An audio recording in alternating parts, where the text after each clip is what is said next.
Welcome to Positively Joyous, and I'm Theresa Borg, and I hope you're enjoying my channel, and if you are, please like, subscribe and share. Today I want to talk about forgiveness as the Course in Miracles deals with it. I was doing some work the other morning and it came to my mind. I struggle with the Course in Miracles because and I think this is where most people struggle, is with the original sin, that everything comes from the original sin, that we feel so bad that we chose to think we could be different from God, that we could separate from God, that we could do it better, or however you want to think about that, and therefore now we are going to incur his wrath.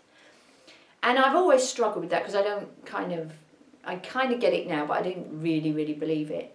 And it came to me the other morning that I was born as someone who caused others pain straight away. So childbirth is painful, I know, I've been through it.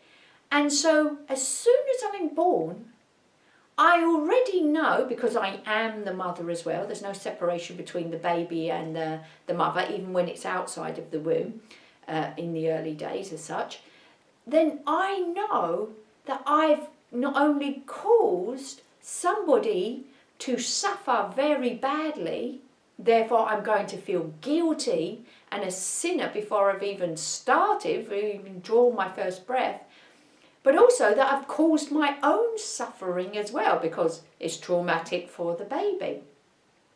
And then it got me thinking about forgiveness. Because in some ways that's a metaphor, isn't it, for the original sin.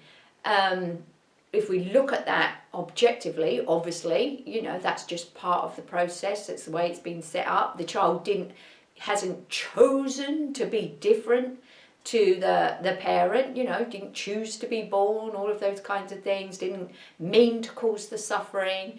Therefore, no sin has been created. But that's not kind of the message that we get, is it?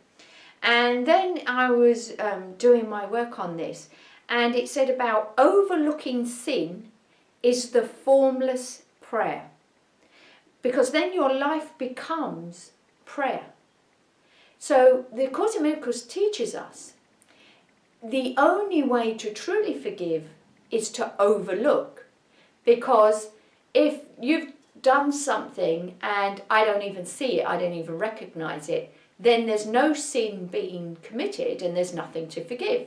So if I take no notice, don't let it affect me, don't accept your attack, whatever it may be, don't make a judgment about what you're doing, I like this, having no opinion, then no sin has been committed. Therefore, there's nothing to forgive. Therefore, we are both equal. However, if I see that you have sinned and I have judged that as a sin, even if I go to forgive you, I've set up this relationship that you're down here almost because you've done wrong, you've sinned, and I'm here and I have the ability to forgive you, and we become like this. And that's brilliant, and that's one way of forgiveness if we don't know any better. That's going to heal the relationship, but it doesn't, because I have made the sin real. Not only real for me, because I've judged it as sin, but I've made it real for him.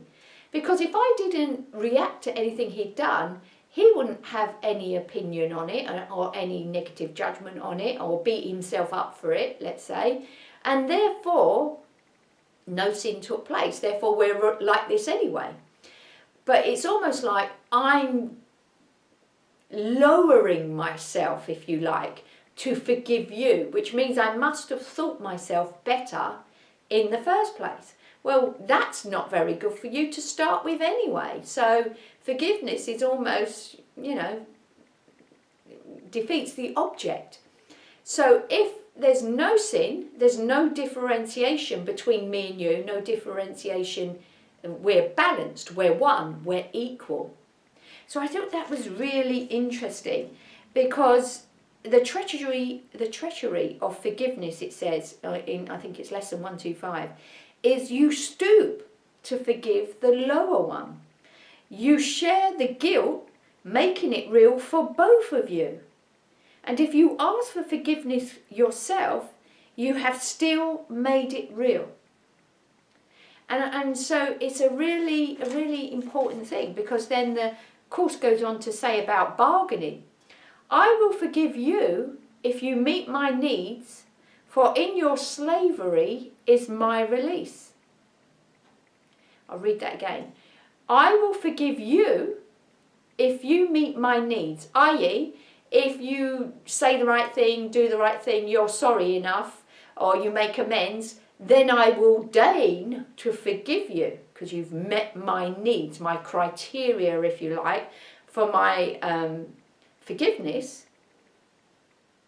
So I will forgive you if you meet my needs, for in your slavery is my release. That's what I think is happening. But that's the treachery of forgiveness, because I think I'm released when you meet my needs and you say sorry, then I can forgive you. So, but I've made you a slave to doing that before I can forgive you. And therefore we've both now sinned, if you like. We're both now in a horrible place. And also I've made myself victim, because if you don't deign to say sorry or do the things that I expect, then I can't be released from that slavery. I can't forgive. So whenever we think about forgiveness, in some ways they say, and they also say in the Course in Miracles, forgiveness doesn't exist in heaven because there's nothing to forgive. There is no sin, there is nothing bad, there is just oneness. In some ways you need two people, don't you, to sin. The sinner and the sinned against. So again, sin and forgiveness actually, in some ways, just reinforces that we're different and we're separate, and we weren't of one mind, which again sounds very much like an ego trick, doesn't it? And so I just love the way this is all unfolding. You know, I thought I was doing the good thing, going around forgiving and all of that, and then when I learned that, and I really remember this, you forgive them for what they did not do.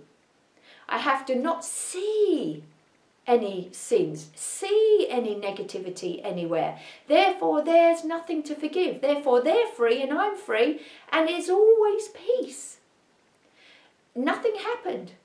Nothing's going on here. It's all a dream. It's all imaginary. It's all me playing with myself, if you like, with my own thoughts and trying things out and that. But nothing actually is happening. Therefore, there is nothing to forgive. And that includes me, because in some ways that forgiveness cycle is the ego enslaving me. The highest self, the Holy Spirit, tries to free us from that through the Course in Miracles, but we're so used to, you know, talking in terms of forgiveness and being sorry and all of that kind of stuff that we don't actually see. It's just another ego trick. So I hope you've enjoyed that. If you enjoy my channel, please like, subscribe, share. All of the details of my courses and classes are available on www.positivelyjoyous.com. New book, Tour the Core, The Pathway to a Positively Joyous Life, now available on Amazon. And I hope you're enjoying my videos. Spread the word, and I look forward to seeing you on the next one.